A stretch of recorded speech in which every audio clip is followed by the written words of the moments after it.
நம்ம வாலி ஃப்ரைஸ்லாம் நல்லாவே வளர்ந்துட்டாங்க. இவங்க இதுக்கு மேலே இந்த டப்பில் வச்சிருக்க முடியாதுங்க. சைஸும் பத்தல, கவுண்ட் அதிகமாக இருக்காங்க. 20 டேஸ்க்கான க்ரோத்தை பார்த்தீங்களா, நல்லாவே வளர்ந்துருக்காங்க. இவங்களுக்காக நம்ம பழைய கப்பி வச்சிருந்த டப்பை தான் வந்து செட் பண்ணி வச்சிருக்கேன். வாட்டர் கண்டிஷன் பண்ணுறதுக்காக 10 நாள் முன்னாடியே தண்ணி பிடிச்சி செட் பண்ணி வச்சுங்க. இப்போ இவங்களை பிடிச்ச அதில் விட்டுடலாம் வாங்க.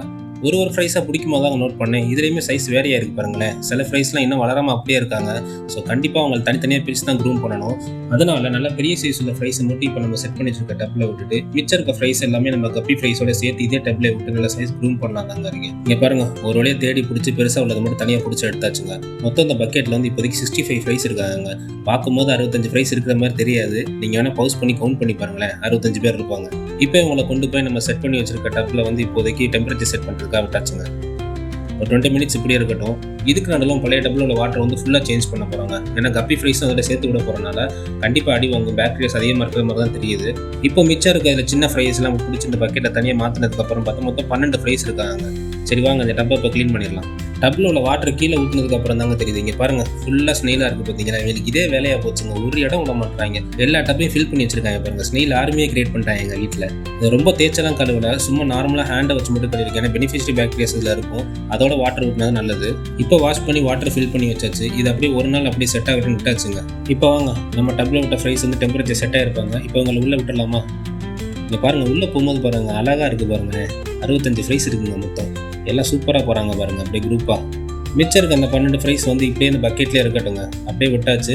அதே மாதிரி இந்த டப்பில் வந்து என்ன பண்ண போகிறோம் பார்த்தீங்கன்னா, இந்த ஃப்ரைஸோட சேர்த்து நம்ம கப்பி ஃப்ரைஸையும் சேர்த்து தாங்க விட போகிறோம். ஆக்சுவலாக இந்த மாலி ஃப்ரைஸ் வந்து கப்பி ஃப்ரைஸ் அட்டாக் பண்ண மாட்டாங்கன்னு நினைக்கிறேன். இன்னும் அந்த சைஸ் வரல, பார்ப்போம், டெஸ்ட் பண்ணி பார்த்துருவோம் வாங்க. இவங்களை ஒன்றா பிளான் பண்ணிட்டு இருக்கும்போது தாங்க நோட் பண்ணேன். அங்கே பாருங்க, இப்போவே அட்டாக் பண்ண ஸ்டார்ட் பண்ணிட்டாங்க. அந்த மாலி ஃப்ரைஸை பாருங்களேன், அதிலே ஒரு ஃப்ரை வீக்காக இருக்குன்னு சொல்லி என்ன கடிக்கிறாங்க பாருங்க. கண்டிப்பாக இவங்களோட கப்பி ஃப்ரைஸை விட்டோன்னா சும்மா விட மாட்டாங்க. ஸோ இவங்க வேறு ஏதாவது பிளான் பண்ணி தான் ஆகணும். இப்போ என்ன பிளான் பண்ணியிருக்கேன்னா, இருக்கிற எல்லா கப்பி ஃப்ரைஸையும் நம்ம டப்பில் விட்டு சைஸ் க்ரூம் பண்ணலான்னு. இந்த சின்ன டேங்க் இருக்குது பார்த்தீங்களா, இதில் இந்த 12 ஃப்ரைஸையும் விட்டுடலாம். 12 இல்லைங்க, அதிலே ஒன்று அடிச்சு கொண்டுட்டாங்க. இப்போ 11 ஃப்ரைஸ் தான் இருக்குது. அவங்க இதில் விட்டு சைஸ் க்ரூம் பண்ணிடலாங்க. ஃபஸ்ட்டு டேங்க்கில் உள்ள கப்பி ஃப்ரைஸையும் அந்த கப்பி ஃப்ரைஸோடு சேர்த்தே பிடிச்சிடலாங்க. இப்போ பாருங்கள், ஒன்று பிடிக்க ஸ்டார்ட் பண்ணியாச்சு. இவங்க எத்தனை இருக்காங்கன்னு பார்க்கலாம் வாங்க. ஸோ சரியாக கவுண்ட் பண்ண முடியலங்க. பிடிக்க கவுண்டிங் மிஸ் ஆயிடுச்சு. கிட்டத்தட்ட 50 ஃப்ரைஸ்க்கு மேலே இருக்காங்க இப்போ இந்த டப்பாவில். இவங்களை இப்போ டெம்பரேச்சர் செட் பண்ண விட்டுடலாம் வாங்க. ஒரு 20 மினிட்ஸ் ஆச்சுங்க. நல்ல டெம்பரேச்சர் செட் ஆயிருச்சு. இப்போ இவங்களை உள்ளே விட்டுடலாம். இவங்களும் பாருங்களேன், எவ்வளோ அழகாக போகிறாங்க பாருங்களேங்க. நல்ல பெரிய ஸ்பேஸ் கிடச்சி சந்தோஷத்தில் போகிறாங்க பாருங்க. இங்கே பார்த்தீங்களா எவ்வளோ அழகாக குரூப்பாக போகிறாங்க பார்த்தீங்களா. அப்படியே சேர்ந்தே போகிறாங்க இங்கே ஒரு இடத்துக்கு. நெக்ஸ்ட் நம்ம கப்பி ஃப்ரைஸ் போட்டு வச்சு இந்த கிளாஸ் டேங்கில் மாலி ஃப்ரைஸை போடுறதுக்கு முன்னாடி அதில் உள்ள ஸ்னெயிலாம் ரிமூவ் பண்ணணுங்க. கிட்டத்தட்ட வாட்டர்லாம் ஓகேவாக தான் இருக்குது. அது நிறைய ஸ்னெயில் இருக்குங்க. அது ஒன்று ரிமூவ் பண்ண ஸ்டார்ட் பண்ணியாச்சு. இவங்க எவ்வளோ ரிமூவ் பண்ண முடியுதுன்னு பார்ப்போம். கிட்டத்தட்ட நிறையாவே பிடிச்சாச்சுங்க. இன்னுமே நிறையா பிடிச்சேன். அதை அப்படியே வாஷ் பேஷனில் போட்டு வாஷ் பண்ணிட்டேன். நெட்டில் பிடிச்சனால உங்களுக்கு காட்ட முடியல, ஒன்று பிடிச்சி. இதில் இன்னும் கொஞ்சம் வாட்டர் வந்து ஊற்றி வாட்டர் நல்லா கண்டிஷன் பண்ணியாச்சு. இப்போ ஓரளவு செட் ஆச்சுங்க. இவங்களுக்கு வாட்டர் சேஞ்ச் பண்ண வேணாங்க. வாட்டர் நல்லா தான் இருக்குது. இதிலே அப்படியே மாலி ஃப்ரைஸை விட போகிறேன். வாங்க டெம்பரேச்சர் செட் பண்ண உள்ளே விடலாம்.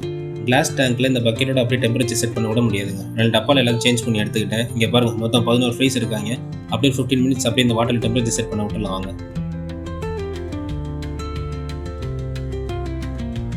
இப்போ 15 மினிட்ஸ் ஆச்சுங்க. இவங்களே பாருங்க உள்ளே விட்டுடலாம் பாருங்கள். இவங்களும் பாருங்கள் எவ்வளோ அழகாக போகிறாங்கன்னு. கிளாஸ் டேங்க் சேஞ்ச் பண்ணது அப்புறம் தாங்க இவங்க பார்க்கவே ரொம்ப அழகாக இருக்காங்க. இப்போ ஒரு வழியாக நம்ம வீட்டில் இந்த ஃப்ரைஸ்க்கு எல்லாத்துக்குமே பிளேஸ் கரெக்டாக பிடிச்சி கொடுத்தாச்சு. மாலி ஃப்ரைஸ், பெரிய மாலி ஃப்ரைஸ் எல்லாமே டப்புக்கும், இவங்க சின்ன கப்பி ஃப்ரைஸ் எல்லாமே இந்த டப்புக்கும், இந்த கிளாஸ் டேங்க்கில் மிச்சம் இருக்க 11 ஃப்ரைஸையும் இதில் விட்டாச்சுங்க. இனிமேல் இவங்க எல்லாரையும் சைஸ் க்ரூம் பண்ணதுக்கப்புறம் வேறு பிளேஸ் தான் என்ன பண்ணுறதுன்னு தெரியல. பார்ப்போம், எவ்வளவோ பண்ணிட்டோம், இதை பண்ணிட மாட்டோமா. இவங்களுக்கு எதாவது ரெடி பண்ணலாம் வாங்க. இதே மாதிரி சூப்பரான வீடியோட திரும்பி உங்களை மீட் பண்ணுறேன். மறக்காம நம்ம சேனலை சப்ஸ்கிரைப் பண்ணிடுங்க. Bye friends.